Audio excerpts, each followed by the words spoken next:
Jumat 19 November pukul 8 malam live di Kompas TV. Meteorologi, Klimatologi, dan Geofisika BMKG melaporkan potensi hujan lebat disertai angin kencang di beberapa provinsi di Indonesia.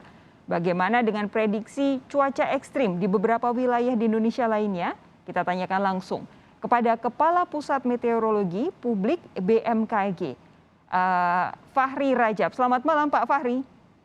Ya, selamat malam. Sehat ya Pak Fahri ya? Alhamdulillah sehat. Pak Fahri, begini, ini kan kalau di ibu kota sejak beberapa hari terakhir hujan sangat lebat. Kita juga tahu di beberapa wilayah saat ini yang mengalami banjir ada di Kalimantan, kemudian ada di Aceh. Jadi kalau BMKG sudah mengeluarkan peringatan dini cuaca ekstrim, di wilayah mana saja yang masyarakat harus waspada terkait tingginya curah hujan? Ya, baik. Secara umum memang saat ini Indonesia sebagian besar ya sudah memasuki periode musim penghujan. Dan sebagaimana kita infokan dari beberapa waktu lalu juga bahwa musim hujan tahun ini memang berbarengan dengan aktifnya fenomena La Nina. Jadi jumlah curah hujan yang akan turun diperkirakan akan lebih banyak ya.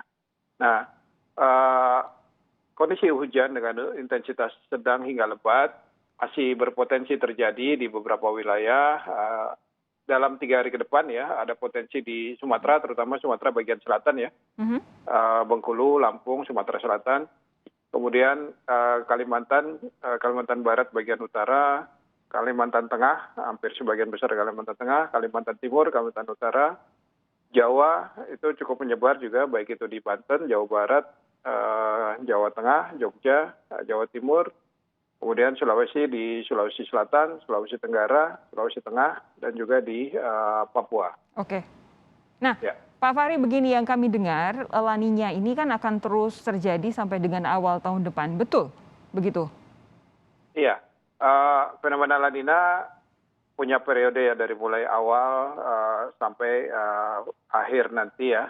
Kita perkirakan memang periode La Nina akan berakhir di sekitar bulan April Mei nanti, berbarengan juga dengan akhir musim hujan di wilayah sebagian besar wilayah Indonesia. Oke, artinya cuaca ekstrim ini harus dihadapi masyarakat sampai dengan kapan kira-kira?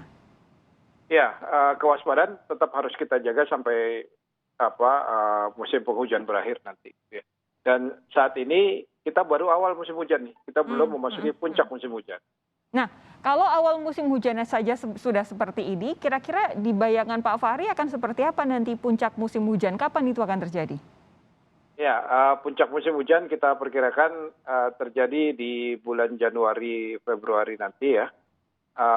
Dan hujan dengan intensitas, BMKG membuat kategori intensitas hujan berdasarkan jumlah curahnya per hari ya. Kalau 50 sampai 100 itu lebat, 100 sampai 150 mm itu sangat lebat, lebih dari 150 sangat lebat, ekstrim. Nah, hujan dengan intensitas ekstrim berpotensi terjadi di periode puncak musim hujan nanti. Oke, jadi awal bulan Januari sampai dengan Februari ya kira-kira ya, puncak musim hujan ini ya? Betul. Namun demikian, walaupun belum masuk puncak musim ya, walaupun hujannya tidak masuk kategori ekstrim misalnya ya, kayak contoh kemarin di Batu itu hujan hanya 82 mili, masih kategori lebat, belum sangat lebat, tapi sudah bisa mengakibatkan banjir bandang seperti itu. Betul, karena memang kalau ada bencana ekologi seperti itu alasannya bukan semata-mata karena hujan saja ya. Tapi begini, ini tentu saja yang diprediksi oleh BMKG sudah disampaikan kan ya ke berbagai pemerintah daerah ya? Iya, tentu. Kami mendiseminasikan informasi kami ke berbagai pihak, termasuk ke pemerintah daerah juga. Baik itu BMKG di pusat maupun di daerah. Nah, saya paham bahwa Pak Fahri memang tidak bisa kemudian dari BMKG tidak bisa mendikte apa yang harus dilakukan pemerintah. Tapi begini, kalau di pemerintah daerah, khususnya yang wilayah-wilayahnya rawan banjir, rawan hujan ekstrim, itu kira-kira apa saja yang sudah harus dipersiapkan mulai dari sekarang Pak Fahri, dari sudut pandang Anda sebagai perwakilan dari BMKG? Iya, yang jelas informasi kami harus dipedomani, itu dulu ya. Apa yang kami keluarkan, baik itu perakiraan iklim yang punya jangkauan lebih panjang, maupun perakiraan cuaca yang periode harian maupun peringatan dini yang periodenya hanya jam-jaman saja. Nah, itu kami selalu berkoordinasi dengan stakeholder kami termasuk pemerintah daerah untuk menjadikan informasi kami sebagai acuan untuk melakukan langkah-langkah mitigasi. Oke, baik.